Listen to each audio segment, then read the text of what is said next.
Hello বন্ধুরা, আমি এখন আছি হরিপুর জমিদার বাড়িতে। ব্রাহ্মণবাড়িয়া জেলার নাসিরনগর উপজেলার হরিপুর গ্রামে 1800 শতাব্দীতে তিতাস নদীর কূল ঘেঁষে গড়ে ওঠে এই জমিদার বাড়িটি। জমিদার কৃষ্ণপ্রসাদ রায়চৌধুরী ও হরিপ্রসাদ রায়চৌধুরী মিলে এই জমিদার বাড়িটি প্রতিষ্ঠা করেন। দেশভাগের পর 1947 সালে এই জমিদারগণের বংশধরগণ কলকাতায় চলে যান। আপনারা দেখতেই পাচ্ছেন তিতাস নদীর কূল ঘেঁষে সুন্দর পরিবেশে এই জমিদার বাড়িটি গড়ে ওঠে। জমিদার বাড়িটি বর্তমানে ভঙ্গুর অবস্থায় আছে। বাংলাদেশ প্রত্নতাত্ত্বিক নিদর্শনের আওতাধীন বর্তমানে এই জমিদার বাড়িটি রক্ষণাবেক্ষণ করা হচ্ছে।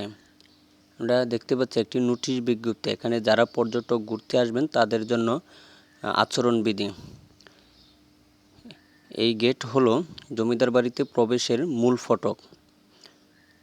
আমরা ভিতরে প্রবেশ করলাম, দেখতেই পাচ্ছেন ভিতরে ভঙ্গুর অবস্থা, কিন্তু এর ডিজাইন এবং ভিতরের সৌন্দর্য খুবই আকর্ষণীয়। বাংলাদেশ প্রত্নতাত্ত্বিক নিদর্শনের আওতাধীন এটাকে নতুন করে সংরক্ষণ করা হচ্ছে, রং করে সৌন্দর্যবর্ধন করা হচ্ছে। এই যে এদিকে দেখতে পাচ্ছেন একটি দুতলা ভবন আর তিন দিকে হলো একতলা ভবন, খুবই সুন্দর।